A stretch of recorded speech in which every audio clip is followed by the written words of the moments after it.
بسم الله الرحمن الرحيم لا حول ولا قوة إلا بالله العلي العظيم الحمد لله رب العالمين صلى الله على سيدنا ونبينا أبي القاسم المصطفى محمد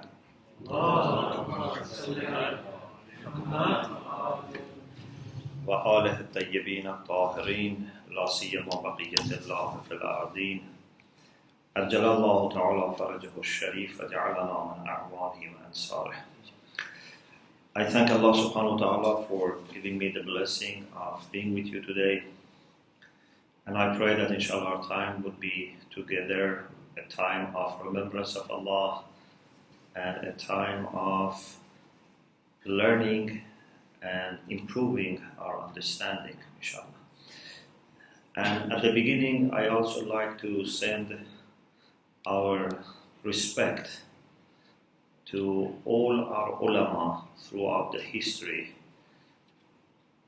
that with their dedication and sacrifices, alhamdulillah, we have today a very rich library of not only books, but library of sincere services to Islam and humanity. Our ulama have played a great role in the course of history to make sure that today me and you have access to pure teachings of Prophet and Ahlul Bayt alayhi salam. And sometimes this was very, very difficult. Actually, most of the time was very, very difficult. There were times that they had to be very, very careful, even with expressing their religious affiliation. They have to be very careful. There were times that even the part of the world that they lived was occupied. There were times that Mongols attacked. There were times that Muslim world was occupied. But they still kept teaching and learning and writing books. There were times that our ulama and seminaries didn't have facilities. We read and hear a lot that there were times that some great ulama, not just small students, even they didn't have enough money to buy some oil for their lamps. They used to have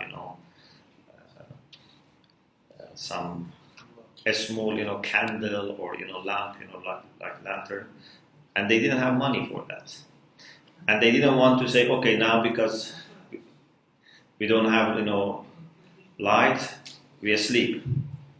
So they used to go to public places where there is some little light and study. Even recently, when we come to like this century, still we have lots of difficulties. And for example, when we go to Najaf, we have ulama like Sahib Jawahir rahmatullah alayh. This man, without any institute supporting him, without having many assistants, in very difficult environment of Najaf, in very hot weather, he has written several books, but the main one is Jawahir. This is some 40 volumes of book, a comprehensive study of fiqh.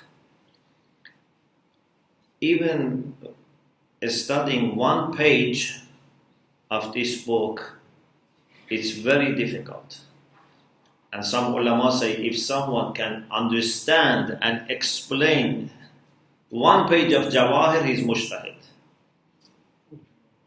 So as a test, you can ask any person who thinks that he's mujtahid, please explain this page for me. If he can explain the whole page, he's mujtahid. So he has written a book with 43 volumes like this, single-handed, without AC, without a computer, without anything. So, how much barakah Allah had put in their lives, we don't know, we don't understand. We study about, for example, Allama Tabatabai. Allama Tabatabai, for some years, early years, he studied in Tabriz, because he was born in Tabriz, and when he was very young, he lost his father and mother. And there was a servant that was paid by the relative who was their guardian and was taking care of them. No father, no mother. After some years, he went to Najaf for a study with his brother. They were just teenagers. In that place, which is very far, as a stranger, they studied. And then he married, but he was financially very poor. Although in their homeland, they had lots of land and farm, but no one was there to send them money. So he studied and studied, and then he went back to Tabriz, and for some years he had to do farming. But still he managed to write some books which are very important and still being used. He wrote in Tabriz. Then he went to Qom. And in Qom, he had very, very difficult time. Even they could not rent a proper home. So they had, his son says that they had a room that they partitioned with a curtain so that they and children can live in this room. And says, I told that Allama Tabatabai used to say, in Tabriz, our chickens had better space than this. And he used to just live like this. One of his students said, the shirt and the dress that Allah had, no simple talab was, wearing on. But this man has written, for example, Al-Mizan, 20 volumes of best tafsir up to today this man has written. He has Bidayatul Hikmah, Nihayatul Hikmah, Sunan al-Nabi, many books. So, this is why I feel that we have to send our respect and our salutations to these great ulama that, alhamdulillah, they connected us to Ahlul Bayt. Because for us it's very difficult to connect to Ahlul Bayt because of big distance. So they are like link between us and Ahlul Bayt alayhimus salam. So we ask Allah to raise their level and resurrect them with Muhammad and Ali Muhammad. Inshallah, today we are going to address some aspects of Hawzah studies and a little introduction to Islamic sciences that are taught in the Hawzah. This, inshallah, is going to be for your benefit. So if you have any suggestions, any questions, any ideas that you think we should consider in running this session, please let me know. What I thought I would share with you is I, inshallah, give a little introduction to the significance of learning and teaching in Islam, and then I talk a little bit about the history of the Hawzahs, then about the sciences which are studied there. Then I come to the contemporary situation of the Hawzah at different levels and a structure for learning. Then some of the policies and manners of learning in the Hawzah. And inshallah then in the last session, one of our brothers from Hawzah will be here, Sheik Abbas also.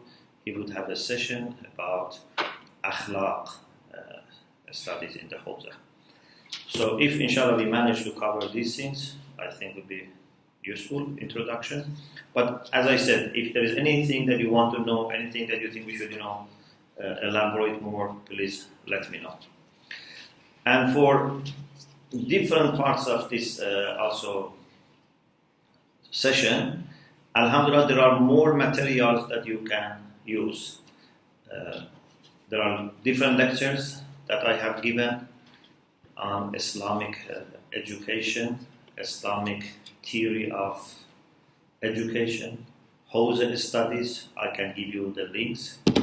There are papers that are published on the Hawzah website about history of Hawzah, about the role of different ulama in the history. And there are also some good books that are available in Farsi if there are people who are interested, or Arabic, and they can know Farsi and Arabic. But in English, we have many lectures and alhamdulillah many papers available on the Hawzah of England website. Okay, first let us start with some tafsir. I have selected some hadith.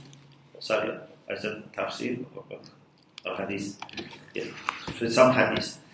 I have selected some hadith for you from the book A Scale of Wisdom.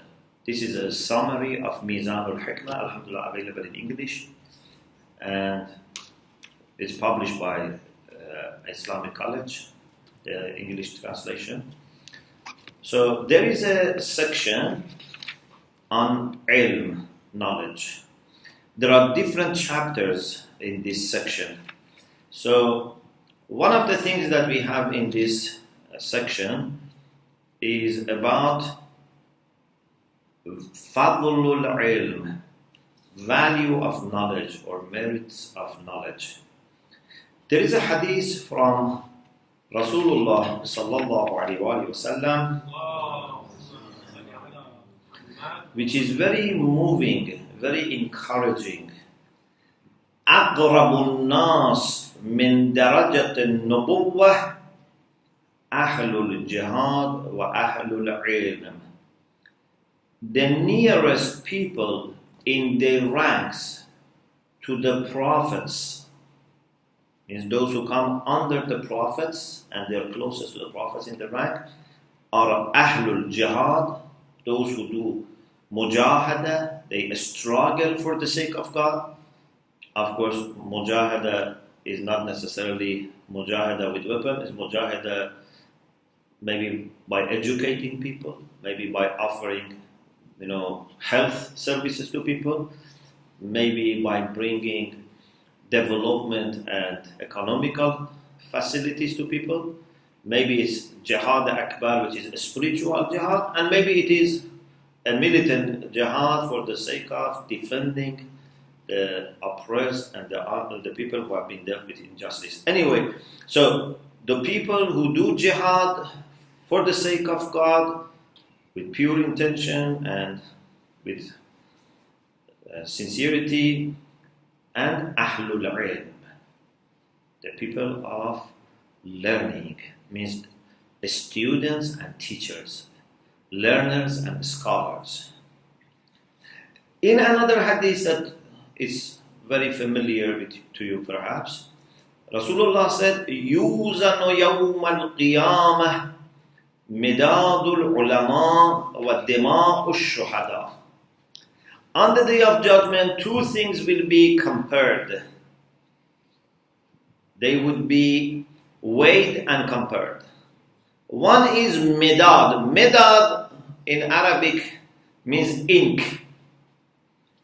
Because ulama, for writing, they used to have ink and a special pen to put in the ink, and now ink is already put inside the pen, but they had to put it in ink.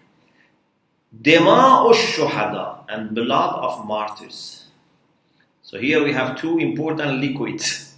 One is blood of martyrs, and blood of martyrs is very important because they have dedicated their life to defend and preserve Islam, people, humanity.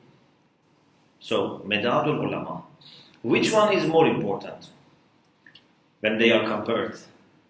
Rasulullah said, فَيَرْجَحُ مِدَادُ الْعُلَمَاء عَلَى دِمَاءِ الشُّهَدَاءِ. The ink of scholars would be raised over the blood of martyrs. And some have explained this in different ways. One clear way to understand is because it is the ink of ulama that has helped those people to become so devoted that they offer their life and then become martyrs. How these people who became martyrs understood their religion, how they got, powerful determination to offer their life is through the job of ulama. So, ulama have such high position. They come to the second rank below prophets, they are ulama, and their ink would be preferred and raised over the blood of martyrs. Amirul Mu'mineen alayhi salam said, Ra'sul Fada'il al-ilm. Ras means head, but sometimes this can mean root. This can mean foundation. Means the basis of all the merits and virtues is knowledge. Because opposite to knowledge is ignorance. Can you have any virtues with ignorance? So if there is any good, comes from knowledge. Ghayatul fadail al-ilm. Also Amir al-Mu'minin says, end of all the merits is also knowledge. So the more virtuous you become, the more access you would have to knowledge. In another hadith, Amir al-Mu'minin salam says, كَفَى بِالْعِلْمِ شَرَفًا أَنْ يَبْدَعِيَهُ مَنْ لَا يُحْسَنُهُ. It is sufficient for understanding the value of knowledge to note that everyone is happy to be considered as learned, as a scholar. Yeah? No one say, you offended me by telling that I have knowledge. Yeah? Everyone is happy to be recognized as alim. وَيَفْرَحُ بِهِ إِذَا نُصِبَ إِلَيْهِ. He becomes happy. وَكَفَى بِالْجَهْلِ الذَّمَّنْ يَبْرَأُ مِنْهُ مَنْ هُوَ فِيهِ. And it is sufficient for understanding the badness of ignorance that no one, even those who are jahil, they don't want anyone to tell them that you are jahil. Yeah? It means that every person, by his or her fitrah, has value for knowledge. Yeah? Actually, this is one of the distinctive qualities of human beings. Human beings love knowledge. Not even knowledge for other things. Sometimes you love knowledge as a means to get other things. For example, I love knowledge to find a good job. I love knowledge to have respect. Or I love knowledge to be closer to Allah. People have different reasons. But what I want to say is that actually human beings have love for knowledge as such.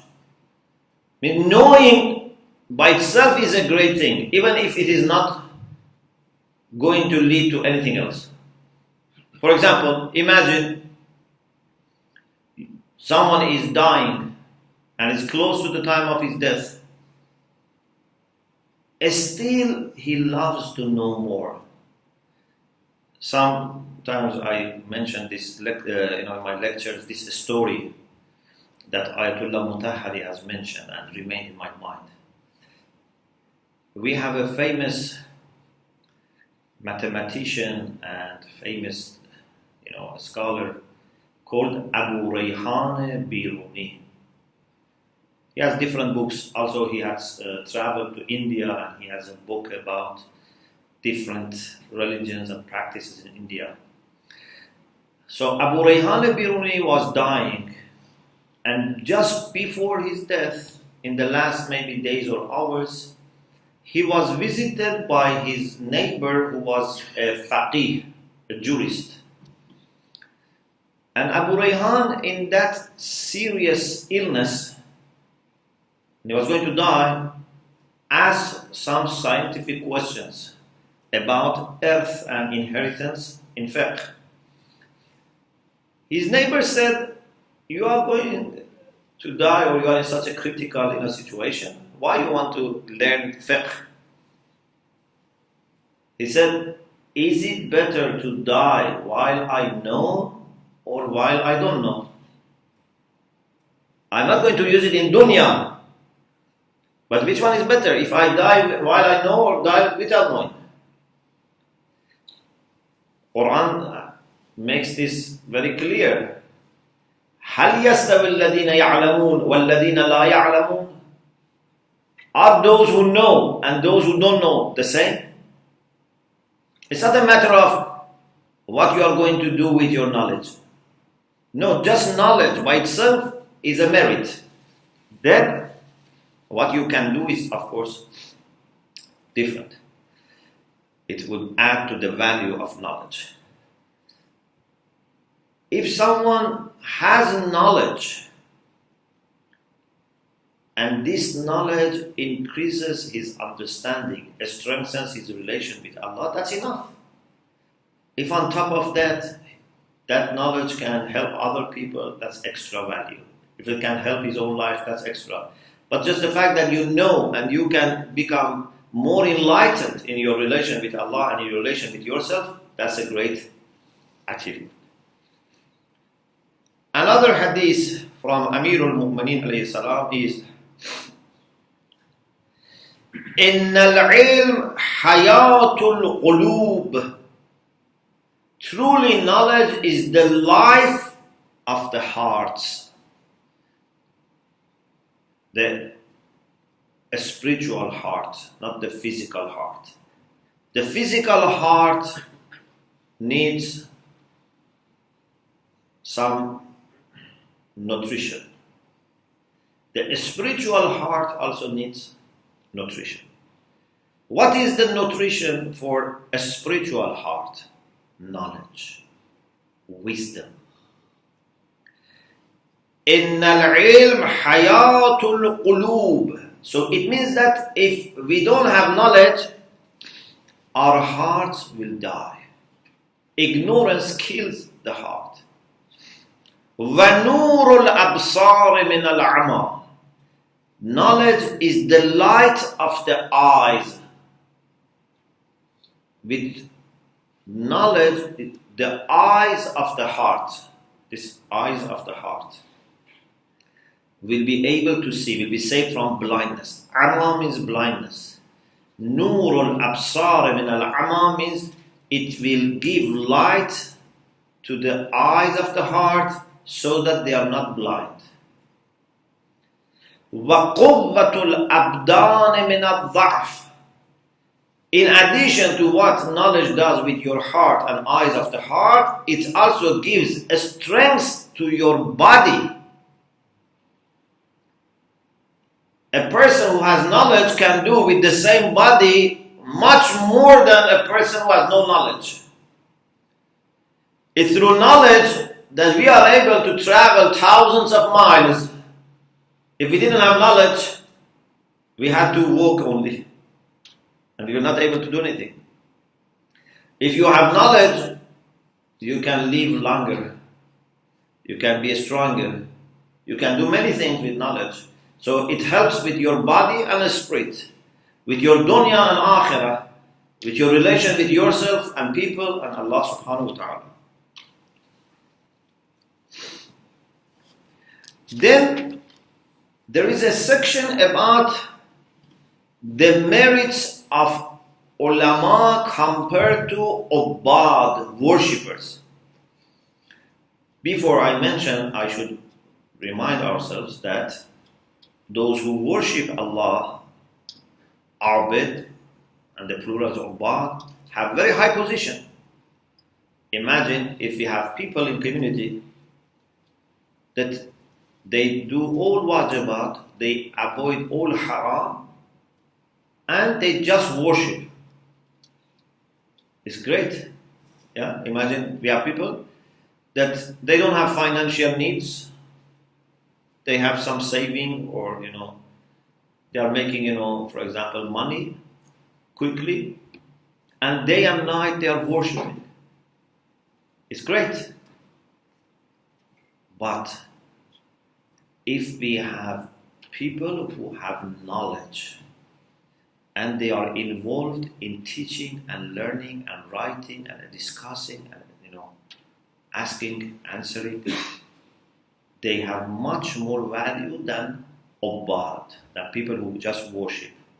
Not to underestimate ibadah, but to highlight the value of ilm. For example, Rasulullah sallallahu alaihi wasallam said,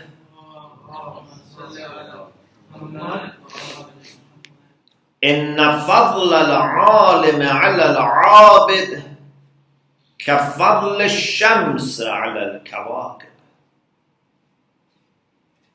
The value of alim compared to the value of worshipper is like the relation between sun and stars. In the night, when you see stars and they have light, it's very beautiful and you can benefit from them. Sometimes you can use them for navigation. But what about sun? You cannot compare sun to stars.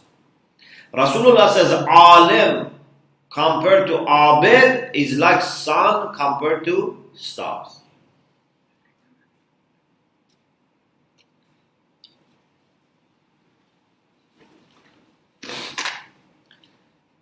In another hadith, Rasulullah said, وَالَّذِي نَفْسُ مُحَمَّدٍ بِيَدِهِ. Rasulullah doesn't need to swear by Allah. We trust him. But still, to leave no chance for anyone to have a little doubt. He says, وَالَّذِي نَفْسُ مُحَمَّدٍ بِيَدِهِ. By the one in whose hand life of Muhammad lies, means by Allah, who has my life in his hand. Al-alimu wahidun ashaddu ala iblis min alf abid. One alim, true alim, pious alim, of course, is more difficult to tolerate for shaitan than 1,000 abid. I don't think this room can contain 1,000 people. Yeah? But imagine if we have this room filled with abid, that day and night they are worshipping, like angels. They always worship. Fasting, prayer, recitation. And we have one alim who is pious. He does his salat, he does some mustahabbat, but most of the day he's just teaching, studying, even maybe sometimes sleeping. Rasulullah says shaitan would find this one alim more troublesome than 1,000 abid. Why? لأن العابد لنفسه والعالم لغيره. Because this abid is worshipping for his own benefit. He is not helping other people. But that alim, his life is dedicated to helping people.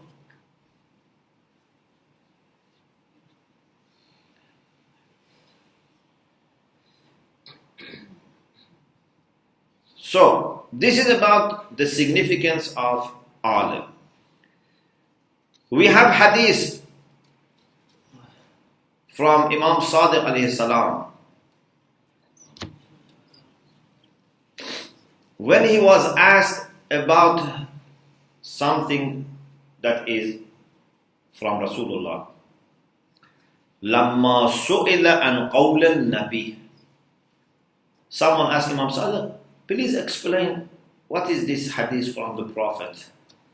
النَّظَرُ فِي وُجُوهِ الْعُلَمَاءِ عِبَادَةً, looking at the face of ulama is ibadah. Someone said, Imam Sadiq, we have heard this hadith from Rasulullah, please explain, what does it mean?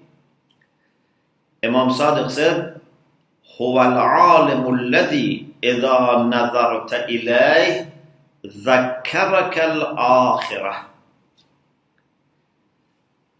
Those ulama that when you look at their face, they remind you of akhirah.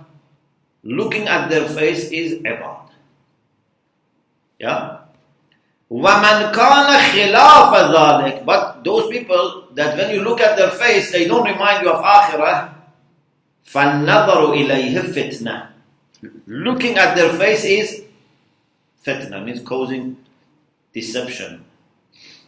So, something that inshallah we will make it more clear is that knowledge has great value as long as it's in a sincere place, in a sincere mind and heart, in a pious person. Otherwise, if someone has knowledge but no taqwa, this is like light in the hand of a thief, like a weapon in the hand of a murderer. Knowledge is good, but if the person who has knowledge is not good, that knowledge becomes even more destructive. But if there is knowledge plus taqwa, goes close to the rank of prophets.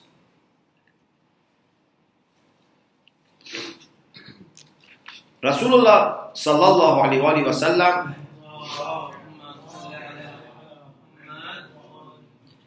said, إِذَا جَاءَ الْمَوْتِ, this is about seeking knowledge. إِذَا جَاءَ الْمَوْتِ لِطَالِبِ الْعِلْمِ وَهُوَ عَلَى هَذِهِ الْحَالَةِ. If death comes to a seeker of knowledge while he or she is seeking knowledge.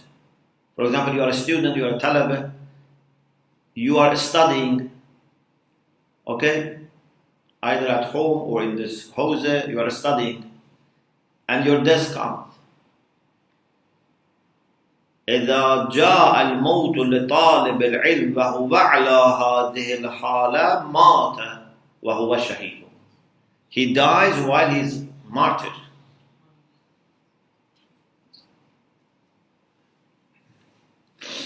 And now you can imagine what would be the position of someone who dies as alim or learner and also is killed, like Ayatollah Mutahari, for example. So he's double martyr, yeah, because he's alim and he's also killed. In another hadith we have from Rasulullah, Man talaba al-ilm fahuwa fi sabilillah hatta yarja. The one who seeks knowledge, you go, for example, to a class, you go to take lesson. This journey from your home to reach the teacher till you go back, this whole journey is considered as a journey fi sabilillah. You are traveling on the way of God till you go back.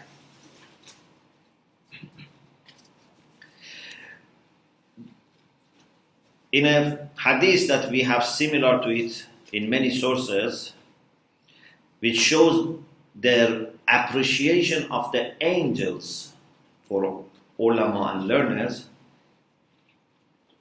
Rasulullah sallallahu alaihi wasallam says,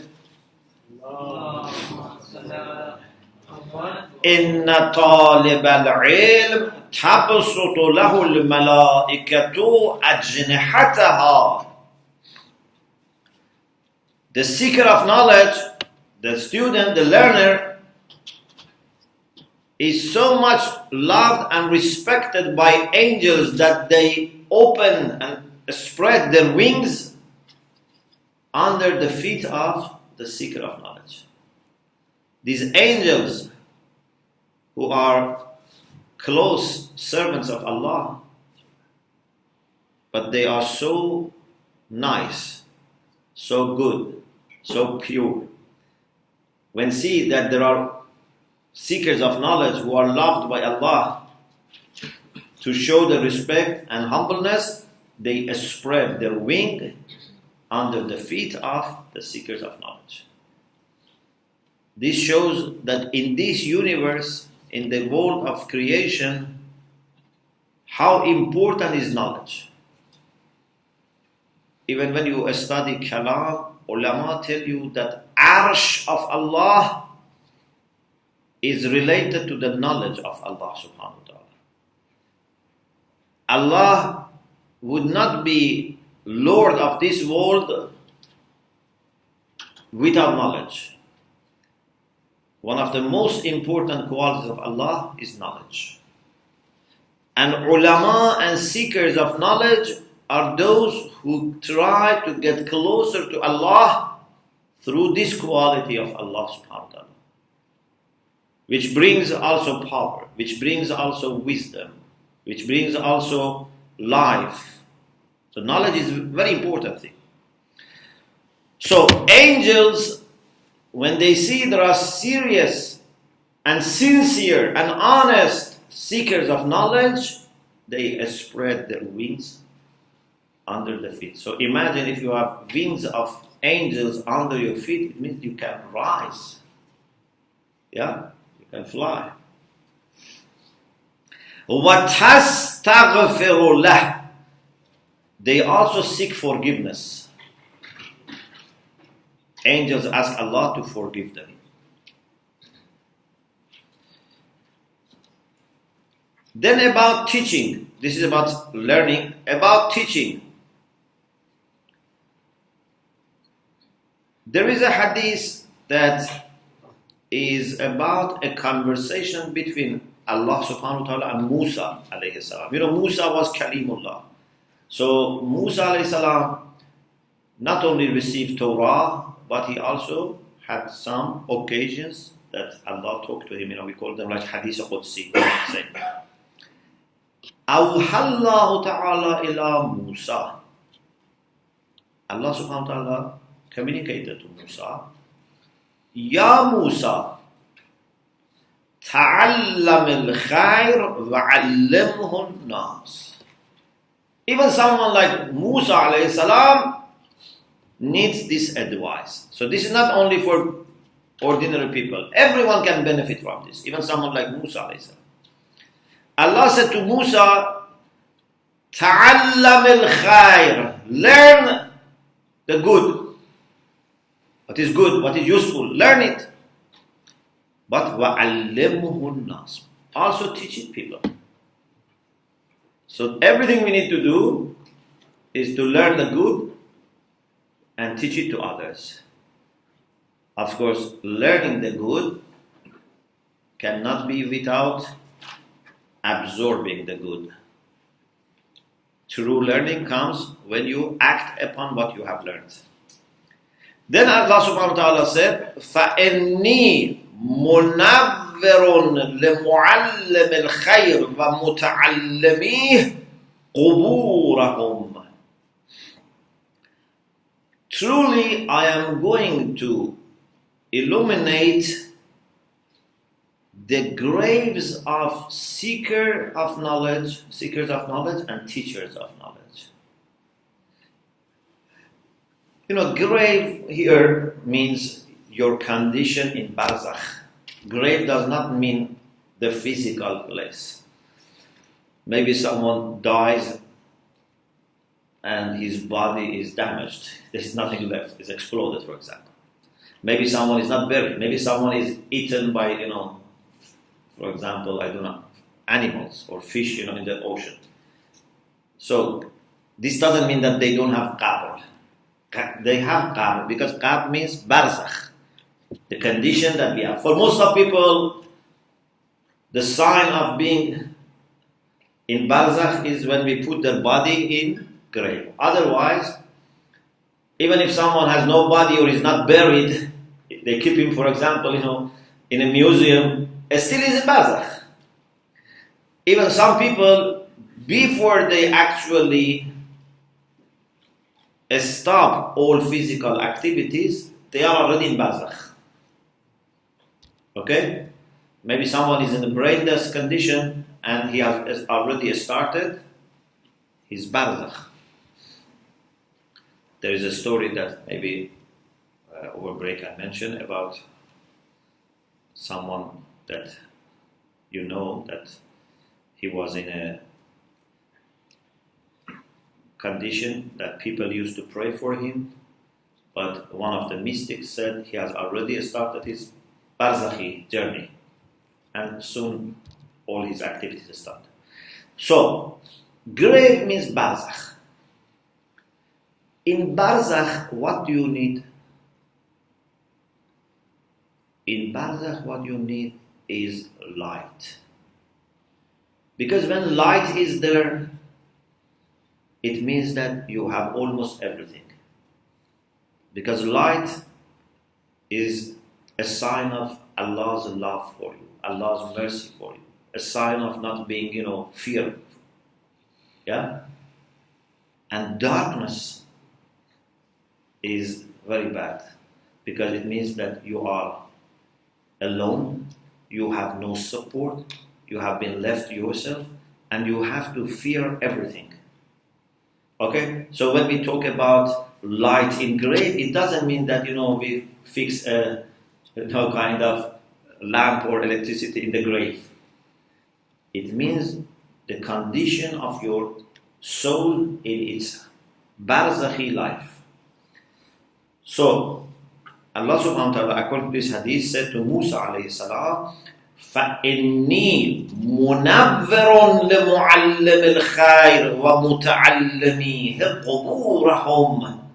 Truly, I am illuminating, I am putting light in the graves of seekers of knowledge and teachers. حَتَّى لَا يَسْتَوْحِشُوا بِمَكَانِهِمْ, so that they would not feel frightened, feel lonely. Wahsha in Arabic originally means to be lonely. But normally this comes also with fear. So sometimes we say wahsha in the sense of fear. But originally in Arabic, wahsha means be alone and feel lonely. Isa alayhi salam said, and we have this also from our imams, Man alima wa amila wa allama. We have very similar to this from Imam Sadiq alayhi salam, who teaches for the sake of Allah. Learns for the sake of Allah, teaches for the sake of Allah, and acts upon it for the sake of Allah. So, ilm, ta'aleem, amal. So if you have a good seeker of knowledge who teaches and also acts upon what he says. For example, I know that I should be fair and soft. I learn this. I teach other people and I observe myself this. What happens? عُدَّ فِي الْمَلَكُوتِ الْأَعْظَمِ عَظِيمًا. In the kingdom of Allah, this person is called as a person who has very high position. Or in the Imam Sadiq version is دُعِيَ فِي مَلَكُوتِ السَّمَاوَاتِ عَظِيمًا. He would be called, he would be mentioned by name in the kingdom of Allah with great honor. Very simple, but difficult to practice, unfortunately. You teach for the sake of Allah and act upon what you have learned. In Malakut you become Azim, not in Dunya. In Dunya to be Azim is important, people respect you, but this can change. There have been people who were very highly respected. Then for good reason or bad reason, people stop praising them. Sometimes there are rumors, sometimes there are propaganda. They can ruin your respect. But if you have saved your respect with Allah subhanahu wa ta'ala, that's not going to change. In Malakut is important to be praised. When angels and prophets and imams and awliyaullah, they praise you, that's important. Of course, we should try to have respect in dunya, which we cannot, damage our respect, but there is no guarantee. And unfortunately, like thieves, that whenever there is money, the thieves have motivation to go and take away and rob. Also, there are people like thieves that whenever someone has in community respect, these people want to go and rob. What value has this for you? This is shaitan. Because when someone has respect, then they can serve Allah subhanahu wa ta'ala. You are going to damage their respect and honor for what? This is not going to add value to you. By robbing, you don't become rich. By damaging someone, you don't become yourself respected. But this is unfortunately a problem. So, Allah said, this is going to happen. Isa alayhi salam said this. Imam Sadiq alayhi salam says this. All Imams have things like this. Another thing that we have is about the condition. This is very important. I may not have chance to come back, so I have to mention it right now. The condition of true seekers of knowledge. Sometimes when you go to Hawzah or university, or even you go, for example, take lessons privately, you start learning new concepts and new ideas, and you may feel that now you have become special. You become proud. You become arrogant. Sometimes people quickly compare themselves to other people. Oh, I know these things that even my father or mother doesn't know. I know these things that my brother or sister don't know. So you become arrogant. Sometimes it is said that people who go to, for example, a place of learning, there's a chance that initially they think they are in a very high position. They think they are like God. Then later they say, no, I'm not God, I know like prophet. Then sometimes, say like an alim. But then finally say, I am just a talib. Yeah, so great ulama, they say we are talib. Imam Khomeini used to say I am talib. It means I am just a seeker of knowledge. But sometimes people who go 6 months, 1 year to Hawzah, they speak as, they are like imams. Or at least, if they are humble, they say, no, like Baraja. One of my teachers mentioned this story, that there was a talib who had just started logic, mantiq. Inshallah, I will mention about different Islamic sciences. So he had just started mantiq, logic. And normally we study mantiq as preparation for philosophy and kalam, mostly for philosophy. Okay? So this person has not yet started philosophy. He has just started an introductory science to philosophy. But he was sitting with some other talabah and was criticizing fuqaha, mujtahideen. Because these sciences are not rivals, but unfortunately people who learn these sciences, sometimes they have rivalry. For example, because they have not learned other sciences, they say, my subject is the best subject. So they ask. So he said, what do these fuqaha want from us philosophers? Why they don't leave us alone? So he was saying, we philosophers, and he has just started basic lessons on mantiq. Even he has not taken lessons in philosophy, but he says, we philosophers. Why he can say things like this? Because people who were there, perhaps they didn't even know what is mantiq or what is philosophy. So we have to be careful. Sometimes people present themselves as if they know a lot. If we are mature, we don't accept easily such claims. The people who are higher, they are more humble. Someone was a member and a lady asked him a question and he said, I don't know. Asked another question, said, I don't know. It happened that all the questions she asked, she didn't know, he didn't know. So after asking few questions and hearing that I don't know, she said, why you have sat on member? Calm down. And he said, I have sat on member for those things that I know. If I was supposed to sit on member for those things that I don't know, my member had to be in the sky.